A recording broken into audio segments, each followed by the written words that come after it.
반갑습니다. 수학의 정석 차윤입니다. 자, 이제 행렬의 곱셈 두 번째 시간이야. 지난 시간에 이제 곱셈을 어떻게 한다. 이 정도로 설명했는데 행렬의 곱셈의 중요도가 너무 크기 때문에 이런 거야. 행렬은요, 곱셈을 하기 위해서 배우는 겁니다. 덧셈, 뺄셈은 그냥 직관적으로 하는 거야. 곱셈이 중요해. 나눗셈은 없습니다. 알겠죠? 그런데 이 행렬의 곱셈을 다양한 관점에서 뭐 다음 단원의 역행렬을 배울 것이고 그 다음엔 또 연립1차 방정식도 배울 것이고 뭐 이렇게 쭉 할 텐데 곱셈 관련된 내용 중에서 좀 풀어볼 만한 문제들이 정석 교재에 있어요. 그러니까 이론편은 방금 설명했던 내용이 끝입니다. 곱셈을. 근데 그 곱셈을 하는 과정에서 좀 알고 있으면 좋을 만한 내용들 뒤에도 계속 나오기 때문에 그럼 몇 개만 해볼게요. 이번 시간에 문제풀이를 좀 해보겠습니다.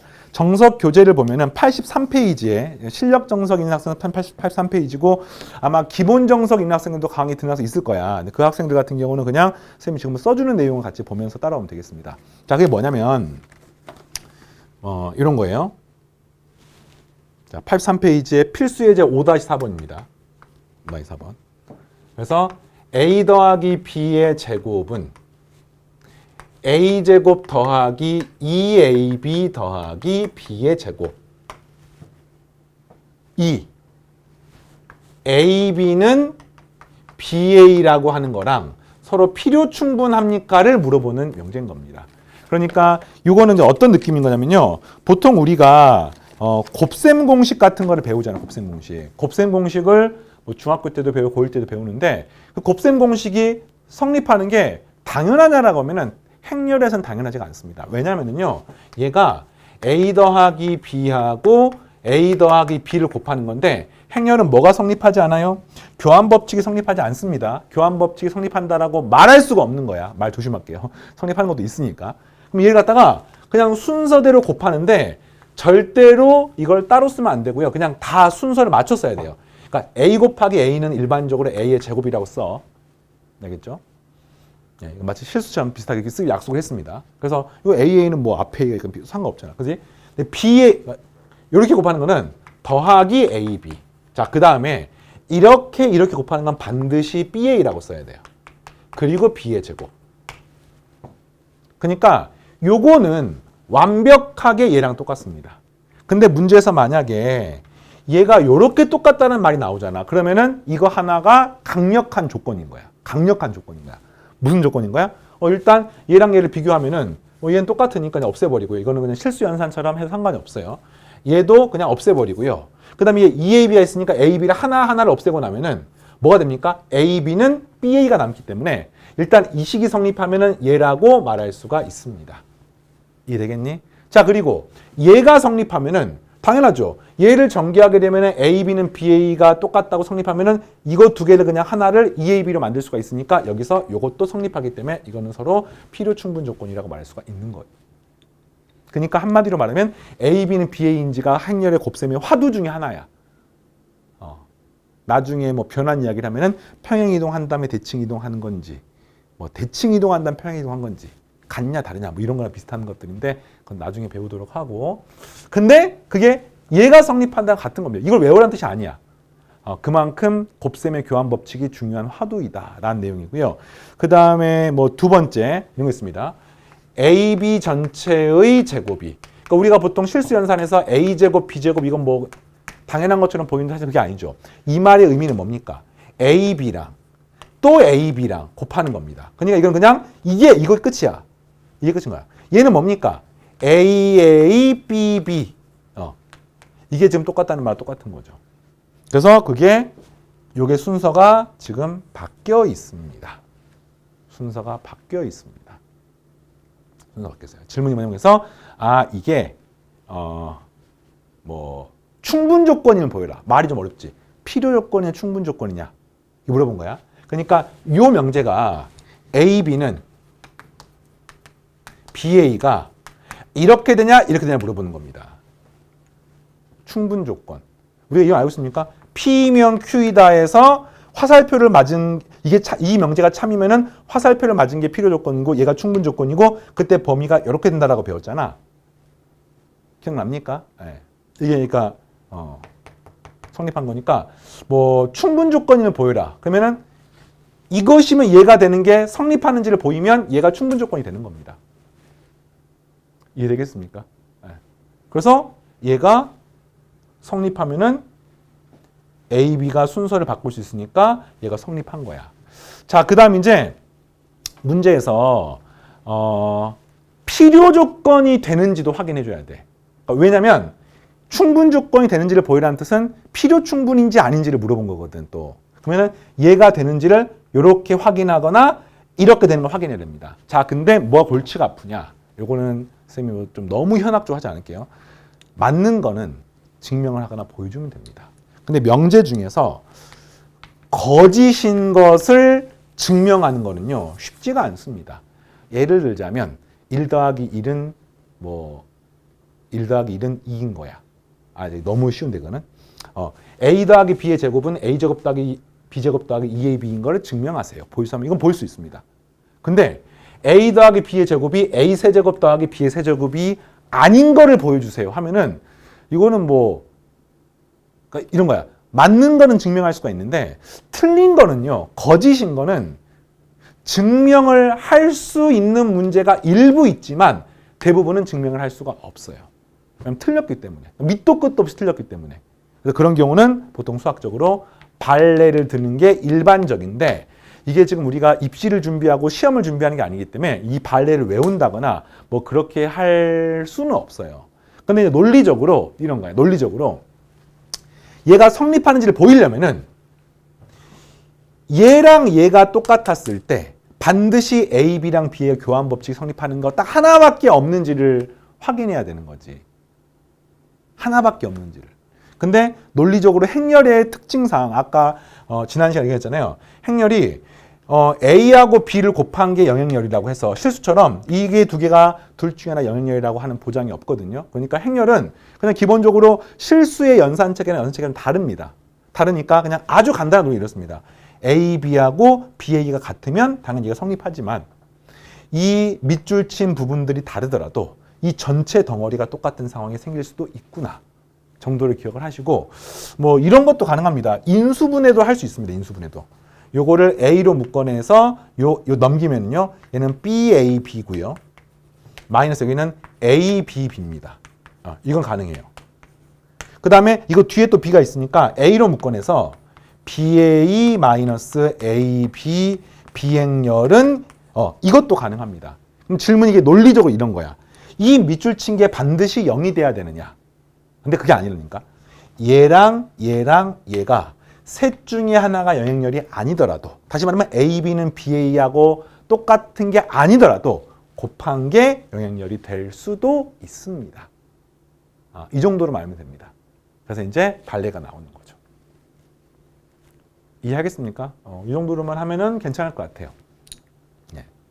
자, 오늘 이제 곱셈에 대한 문제풀이 좀 해볼게요. 그 다음에 이런 것도 이거는 결과를 기억했으면 좋겠어요. 5-5번. 이게 뭐냐면은 임의의 2 곱하기 행렬에서 2차 정사행렬에서 AX가 XA가 되는 행렬. 그러니까 한마디로 X가 무엇이든지 간에 교환 법칙이 성립한 행렬 A는 과연 무엇입니까? 라고 물어보시면 결론. 정사각 행렬하고 관계가 있는 것밖에 안 됩니다.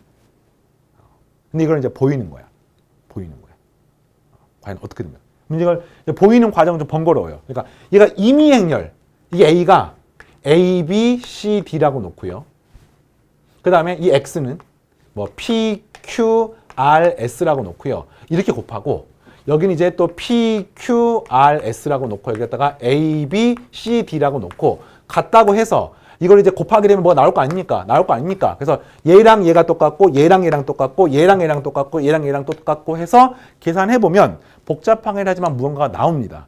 근데 그걸 풀어보니까 최종 결론이 이거라는 거야. A 행렬이 단위 행렬의 실수배 형태가 되는 것만 됩니다. 그러니까 한마디로 이런 성립하는 거지.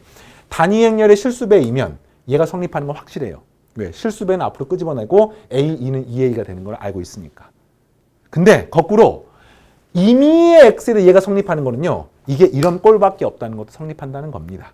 그래서 이것도 역시 직관적으로 결과를 기억해 놓으면 도움이 될 거라고 생각을 하고 알겠습니까? 자, 하나만 더 할 거예요. 넘어가서 필수에도 5-8번에 이름도 유명한 케일리 해밀턴의 정리라고 하는 게 있습니다. 뭐 케일리 해밀턴의 정리는 뭐냐면은 케일리 해밀턴이라는 사람이 그냥 행렬의 아버지야. 행렬을 처음 발견한 사람이고, 뭐 무슨 말이겠습니까? 그러니까 행렬이라고 하는 거에 행렬이라는 도구를 끄집어내서 제일 처음에 이제 사용을 한 사람이고, 뭐 이걸 이제 수학사적으로 저번에도 이야기했었는데, 뭐 매트릭스라는 용어를 제일 처음에 뭐 사용한 사람이 그러니까 행렬을 제일 처음에 쓴 사람이 누구냐? 수학적으로 항상 그래. 뭐 행렬을 제일 처음에 용어를 사용한 사람, 행렬이라는 의미를 쓴 사람. 실제로 이런 말 있다. 행렬의 곱셈을 동양에서 먼저 썼어요. 그러니까 수학이나 과학이 서구에서 먼저 발전해봤잖아. 뭐 유럽이나 뭐 이런 데서. 근데 실제로 행렬의 의미나 이런 거를 동양에서 먼저 사용했다라고 하는 그런 책들도 있고 증거들도 있습니다. 그런다고 해서 우리가 지금 실제로 쓰고 있는 현대 수학에서의 이 행렬이 뭐 동양에 썼던 거를 그대로 쓰지는 않잖아. 그러니까 이제 그런 거 어떤 이렇게 분분한 분쟁거리가 있는데, 어쨌든 행렬을 처음에 이제 사용한 사람이 케일리하고 해밀턴인데, 그 케일리 해밀턴 정리가 있습니다. 자, 그게 뭐냐면 2차 정사행렬에서 이거 A, B, C다 놓을게요. 이렇게. 그러면 이게 언제나 다음에 항등식이 성립해. 다음 식이 언제나 성립해. 그럼 그 식이 뭐냐? 그 식이 뭐냐? 일단 그냥 쓸게요. 봐봐. 우선은 A제곱 한번 해볼게요. A제곱. A, B, C, D, A, B, C, D. 자, 여러분은 케일리 해밀턴의 정리를 외우는 걸 추천하는데 그걸 그냥 외우는 게 아니라 증명까지 해줄게요. 자, 얘를 갖다 곱하게 되면은 이렇게 곱하니까 A제곱 더하기 BC고요. 얘를 이렇게 곱하게 되면 이 값이 AB, BD고요. 얘를 이렇게 곱하면은 AC 더하기 C의 제곱이고요. 이렇게 하면 값이 BC 더하기 D의 제곱이 됩니다.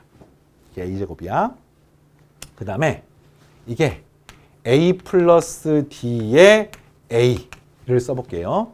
그러니까 A 행렬에다가 A 플러스 D를 곱하는 겁니다. 그럼 얘가 뭐가 되는 거냐면은 A 플러스 D의 A니까 얘가 A제곱 더하기 AD.